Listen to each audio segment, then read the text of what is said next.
لنگلی و کوبانه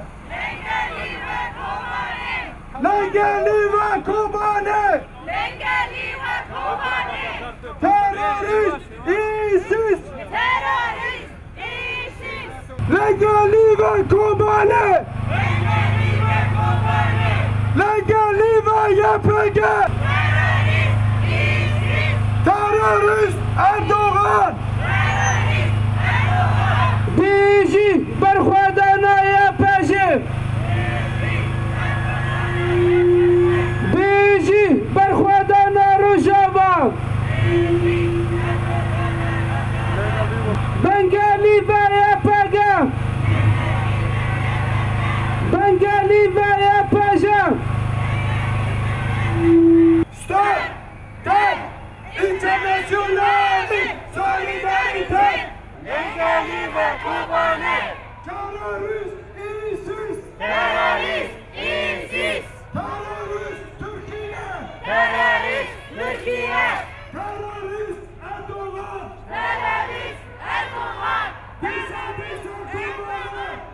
دیسا کوبانه دیسا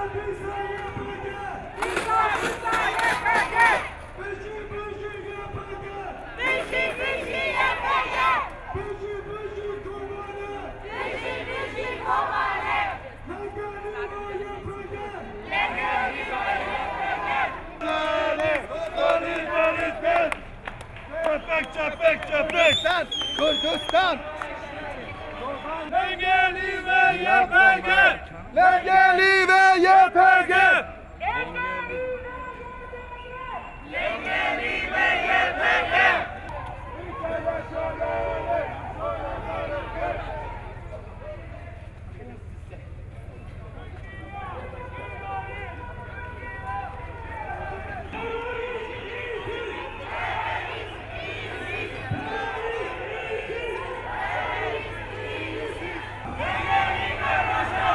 بنگالی و کوبانه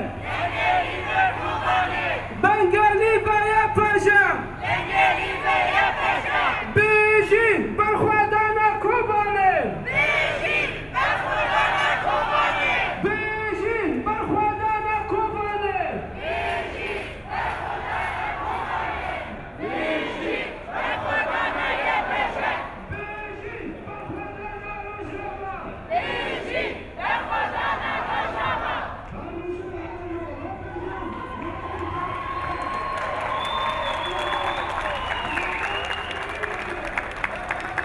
لنگلی و YPG لنگلی و کردستان لنگلی و کردستان بیجی YPG دیسا سرهلدان دیسا سرهلدان بیجی کوبانه بنگالی و YPG بنگالی و YPG بیجی برخوردن روژاوا بیجی برخوردن روژاوا بیجی روژاوا بیجی روژاوا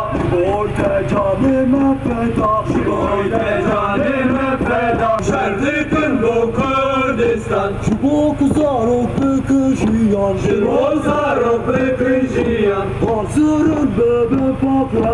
حاضرن ببین پاکروان بیجی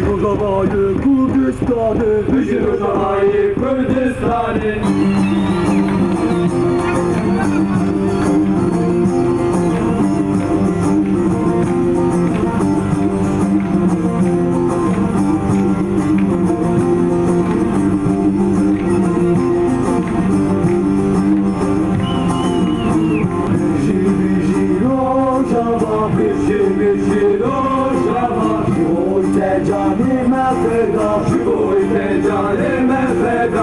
Erişen düşman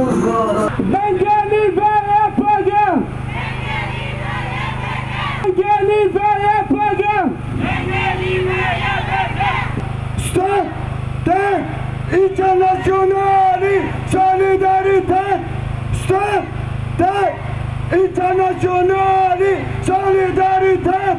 Længe leve Kurdistan! Længe leve Rojava! Længe leve Kobane!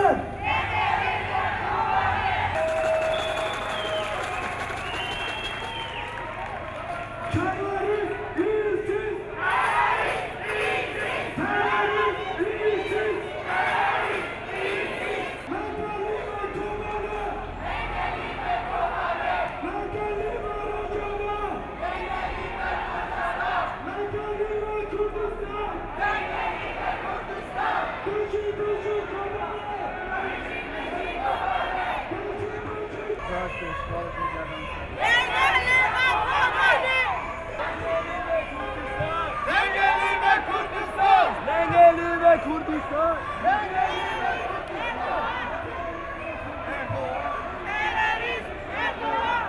Kardeşiz güç gele hoban, kardeşiz güç gele hoban. Hem derhini şaha baban, hem derhini şaha kalan. Bişi bişi rojava, bişi bişi rojava. Oy be canime feda, oy be canime feda. Erişim düşkün bulgara, erişim düşkün bulgara.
Takket være disse martyrer, at kurderne fortsat har en stemme, på trods af undertrykkelse, 100 års undertrykkelse med massakre, med vold og med voldtægt og med alle krænkelser mod menneskeligheden. Martyrerne er fra alle dele af Kurdistan. De er fra Kobane, de er fra Şengal, de er fra Diyarbakır, de er fra Erbil og de er fra Urmia, de er fra Erivan. Her besyg martyr. 1 minut stilhed til mine for kurdiske martyrer.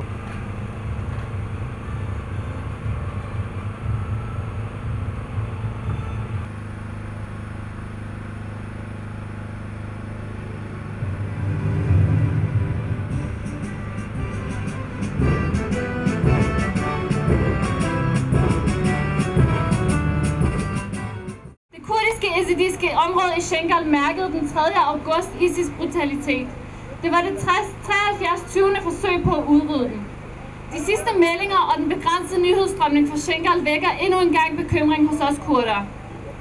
Første angreb mod ezidierne kostede mange civile livet, mens flere tusind kurdiske ezidiske kvinder er blevet angrebet og bliver dagligt solgt og udsat for voldtægt. De er blevet taget som gidsler i denne krig og bliver solgt som slaver på markedet. Kobane er ISIS 3. militær offensiv siden marts 2014. Efter de 2 første fejlede angreb slår de til igen, og nu er det snart 2 måneder med alle kræfter. Kobane har været omringet af ISIS-styrker fra vest, syd og øst, mens Tyrkiet løbende holdt grænsen lukket mod nord. Derfor har Kobane i praksis været isoleret fra omverdenen.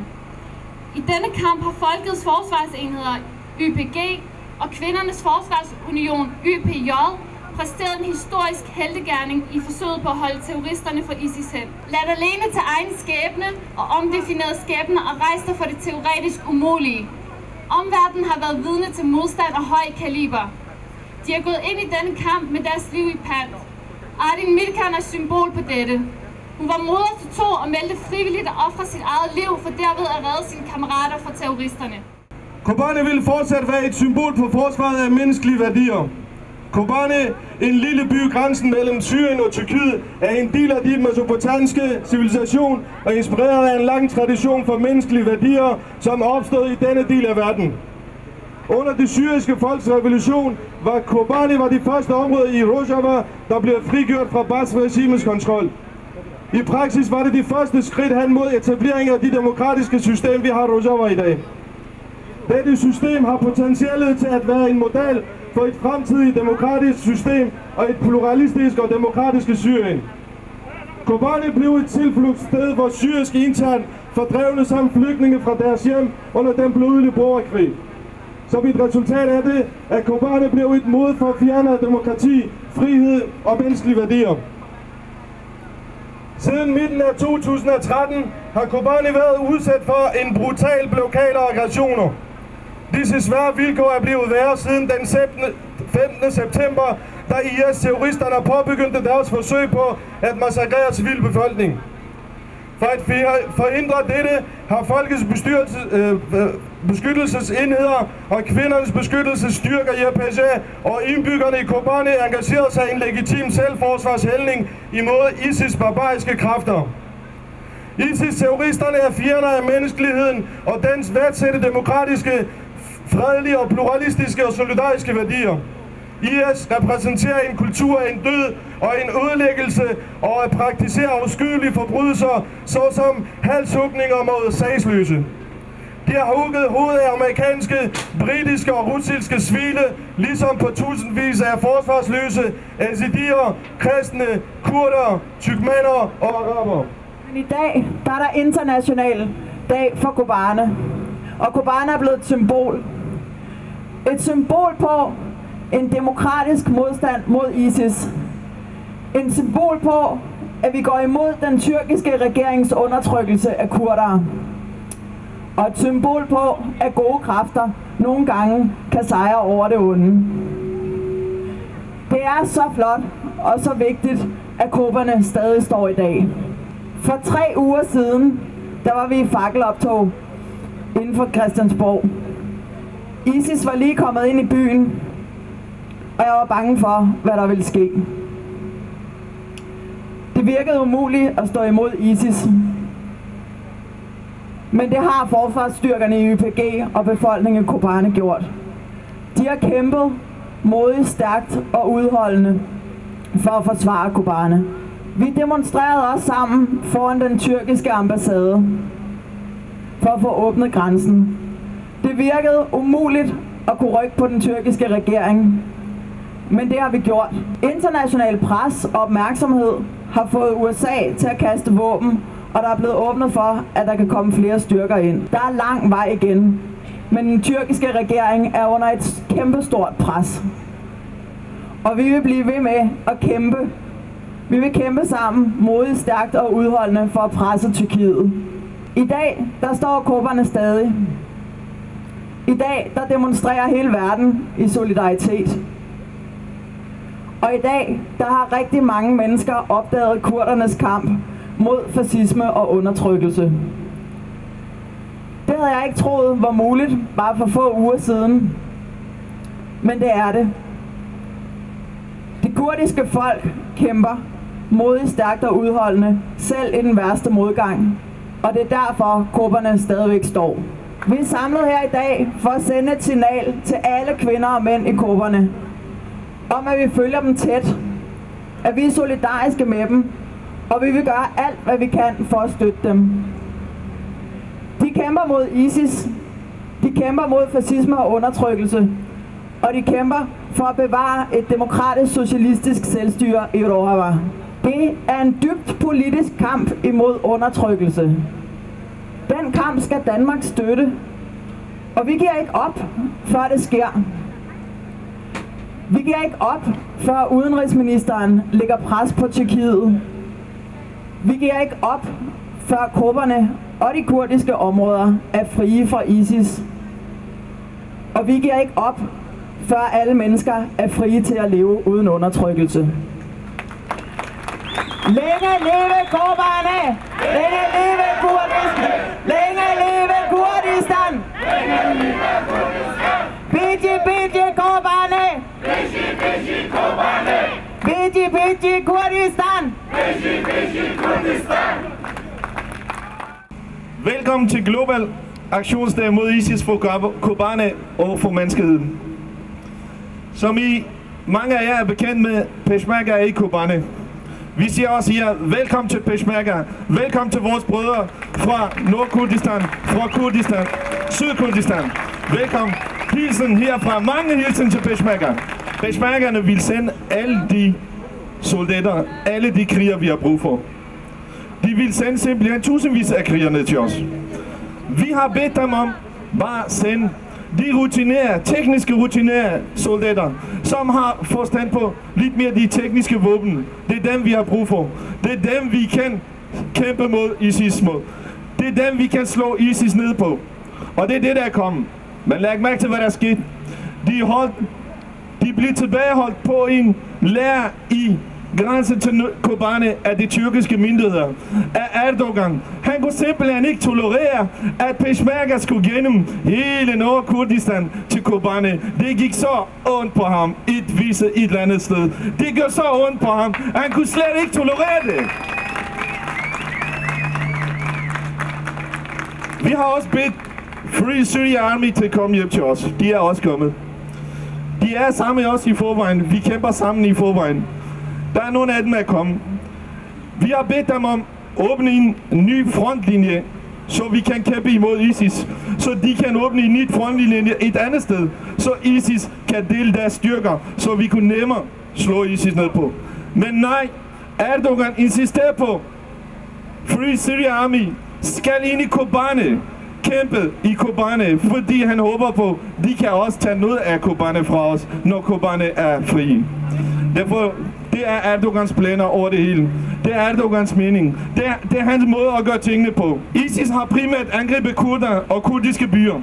Man skulle tro, der er nogen, der pusser ISIS på os konstant. Man tænker bare et minut. Hvorfor er det kun kurder? Hvorfor er det kun Schengen? Hvorfor er det Havlat? Hvorfor er det Mahmoud? Hvorfor er det Kobane? Hvorfor er det Sarekani? Og hvorfor er det Kamishlo? Er interessant for ISIS. Det er fordi den tyrkiske præsident Erdogan insisterer på at have den kurdiske del i Syrien. Han vil ikke have kurderne skal blive selvstyre dernede. Vi har en fantastisk selvstyremodel sammen med Armenien. Samme armensker, samme syrianer, samme araber, samme befolkning, der bor der. Det er en demokratisk styring. Det er en styring, som ingen diktator i Mellemøsten kan acceptere. En styring. Kun kurder kan gøre det her i Mellemøsten. Ingen andre kan gøre det. Tak til USA med deres luftangreb, med deres hjælp fra luften, kaste våben ned til os. Det har været en stor støtte. Det er en simpelthen last minute, kunne vi have sagt. Sidste minut, det var tæt på, at Kobane ville bryde sammen. Vi er virkelig taknemmelige overfor amerikanerne. Virkelig taknemmelige. Trods Erdogans modstand har de hjulpet os. Trods Erdogan, som han selv siger, jeg sagde jo nej. Hvordan kan amerikanerne hjælpe kurderne, siger han. Han tror, han er verdens præsident eller et eller andet. Men tak til amerikanerne. Med deres luftangreb, det har været fantastisk hjælp. Og her en stor tak til vores kurdernes ven, Nikolaj Villumsen. Jeg kan simpelthen ikke beskrive det her. Jeg kan ikke fortælle jer, hvor meget han har hjulpet os. Mange tak til Nikolaj. Mange hilsner til Nikolaj Villumsen herfra.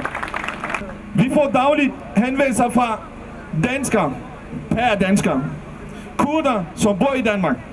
De vil gerne ned og kæmpe for kurder mod ISIS. Men vores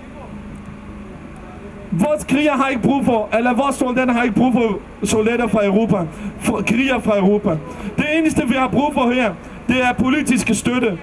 Det er solidaritet. Vi har masser af kurder, millioner af unge kurder, der kan kæmpe, og vi skal nok klare ISIS. Bare I støtter os, som I gør nu. امرو لكردستان هر لسنوتا سليماني لهولير وتا آمد لكرماشان وتا قامشلو ولباقي شاركاني تري هجوار بارچكي كردستان خلقي كرد هاتون تسر شقام ميدان كانوا برسوز ودلن كوباني تنيانيا همو كردستان پشتیوانیا همو کردانی آزادی خوازی هندران شان بشانی آزادی خوازانی جیهان لستوکولم و تا سیدنی لکولن و هرتاکو هلسینکی لبرلین و هرتاکو لندن لکوپنهاک و هرتاکو پاریس هاتون سر شقام و میدانو دلن هر بجی کوبانی هر بجی برخودانی کوبانی سلاو دنیرم بو خوراگریکی کوبانی سلاو دنیرم بو جنان و پیاوانی پارێزەری کوبانی سلاو دنیرم بو او جنانی وکو فرمانده آرین مرکان کە بە پێشکەشکردنی گیانی خۆی لەسەر بەرزایەکانی مشتەنووری زاڵ بەسەر کۆبانیا داخی داگیرکردنی کۆبانی و کەوتنی کۆبانی نیایە سەر دڵ چەتەکانی داعەشەوە و جارێکی تر یەکسانی ژین و پیاوی بەکردەوە سەلماند. ئێمە وەکو کۆمەڵە هەل لە ڕۆژی دامەزراندنی کانتۆنەکانی کوردستانی ڕۆژئاواوە ئەو هێزەی کوردستانی ڕۆژهەڵات یاخۆ بڵین کوردستانی ئێران بووین کە بەبێ هیچ ڕاڕاییک پشتیوانیمان لە تەجروبەی کانتۆنەکانی ئەفرین و جەزیرە و کۆبانی و لەو ڕۆژانایش لە خۆڕاگریەکەی کۆبانی کردووە. نەتەنیا ئەوە بەڵکو خەڵکی کوردستانی ڕۆژاوایشمان بانگەواز کردووە کە بێنە سەر شەقام و پشتیوانی بکەن لە خۆڕاگری کۆبانی و هەر ئێستا ئەو بانگەوازە جارێکی تر وەڵامی شیاوی گرتووەتەوە و لە شارەکانی کوردستانی ئێران. En mørk sol oplyste et rum med fortabte sjæle. Dødens engel vandrede igennem denne dal. Ej længere lyden af glæde fra børn. End ikke et suk fra en gammel mand. Sorte øjne var vendt mod denne landsby, mod denne ånd. Lange, fangende arme strakte sig og tog deres uskyld. Hvorfor skrige? Døden er mig nu mere kært end et liv i deres fremmede egne. Hvorfor ikke springe fra disse højder, vi har helligt? Hvorfor ikke møde vores skaber? Jeg hørte kort lyden af min mor, men hun er min fortid. Til salg på gaden min fremtid, mit fængsel. Min undergang Mit hjerte bliver knust og skåret i stykker. De tager det med sig i deres beskidte hænder. De spiser min krop med deres urene tænder. Der eksisterer intet lys i deres øjne, som sætter ild til drømme og familier. Og hvad med i morgen? Hvis solen er der står op, vil du kende mit navn? Vil vi blive husket som et savn? Schengal, hvem beder i din favn ved denne solnedgang? هێژان ڕەوەندی کوردی بە شەرەفی کوردستانیان ئەوانەی لەم ڕۆژەدا لەگەڵ بەرخودانی کۆبانێ هاتوونەتە ئێرە بۆ پشتیوانی و پشتگیری و هاوسۆزی هاوخەباتی لەگەڵ خوشک و برایانمان لە تەواوی کوردستان و بە تایبەتی لەگەڵ ڕۆڵە بەجەرگەکان و شەروانانی کۆبانە و پێشمەرگە لەگەڵ دەست و مەچەکی ئەو پێشمەرگانەی ئیمڕۆ باوەش بە یەکدا دەکەن لەگەڵ شەروانانی یەپەگە و کۆبانی بۆتە سومبلی خۆڕاگری و گەشەدارکردنی سومبولەکانی مێژووی بزوتنەوەی ڕزگاری خوازی کورد کە کورد یەکێکە لەو نەتەوە ئەزەلیانەی سەرگۆی زەوی کە پێدەچێت و بۆچی پرسیار بکەین بۆ پرسیار نەکەین هەتا ئێشتا ڕوبەڕووی هەڕەشە و قڕکردن دەبنەوە لە هەر گۆشەیەکی کوردستان لە هەر سوچێکی کۆبانیەوە سیرکەین ئەمڕۆ ڕووی ڕاستەقینەی کورد و کوردایەتی و یەکپارچەی کورد لەگەڵ لێدانی دڵی هەر کوردێکی بە شەرەفی کوردایەتی یەکانگیر دەبێتەوە نمونەیەکی ئازایەتی و ئاشتی و دیموکراسی و یەکێتی پیشانی جیهان ئەدات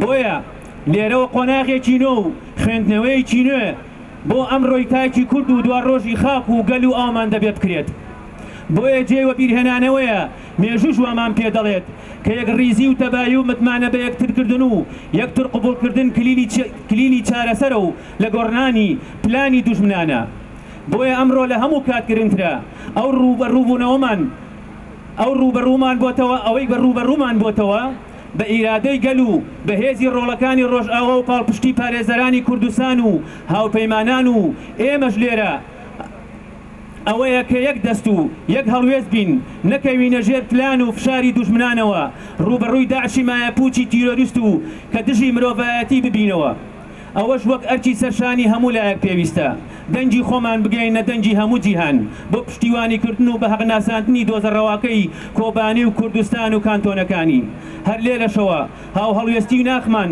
لەگەڵ کۆبانی داگرێ دەدەین و ئاسۆی ڕوونی سەرکەوتن و بەرخودانیان لێ پیرۆز بێ و لە ئێوەش پیرۆز بێت بژی کورد و کوردستان بژی پێشمەرگە بژی یەپەگە Igår var de ved Halabja og anfald genocide. Verden kendte kurderne. Og i dag Kobani stærker kvinder og mænd bekræfter kurdernes vilje for demokrati og frihed. Kampen om Kobani er ikke længere alene en kamp mellem Kobani-befolkning og islamisk stat. Den er snarere en kamp mellem demokrati og den middelalder sharia-lov. Adskillige hundrede civile menes fortsat at befinde sig i Kobani. Og FN's udsending Stefan de Mistura har selv sagt det, at de civile efter al sandsynlighed vil blive massakreret af ISIS, hvis Kobani falder og bliver indtaget af islamister. Tyrkiet har været tyvende og slutter sig til den internationale koalition, som vil nedkæmpe islamiske stat. Hvis den tyrkiske udenrigsminister Mevlut Cavusoglu har for nylig sagt, at Tyrkiet er begyndt at hjælpe irakiske kurder med at krydse landsgrænser til Syrien, så de kan hjælpe til kampen mod islamisk stat. Han sagde også, at Tyrkiet ikke ønsker at se Kobani falder. Sikkert en paradoks. Hvorfor tillader de ikke egen befolkning af Kobani at forsvare deres by mod ISIS, men de tillader kurdiske peshmerga fra irakisk Kurdistan at krydse deres grænser til Kobani for at forhindre Kobani at falde til islamisk stat? Hvad er det for en plan, Tyrkiet planlægger nu for kurderne i Kobani? Enhver, der tror på demokrati og lige berettigelse mellem alle folk, må i dag forsvare Kobani og vise solidaritet med dem, der gør det. At forsvare Kobani, der i dag har måttet lide et alvorligt slag, betyder ikke bare at gå imod ISIS-terror, men også at trække en demokratisk skillelinje til de diktatoriske og ekstremistiske magter og kræfter, som ser ISIS som et redskab til at udlægge enhver mulighed for at skabe demokrati, ligestilling, ro og stabilitet i regionen. Længe leve Kobani. Længe leve Peshmerga. Viji Kurdu Kurdistan.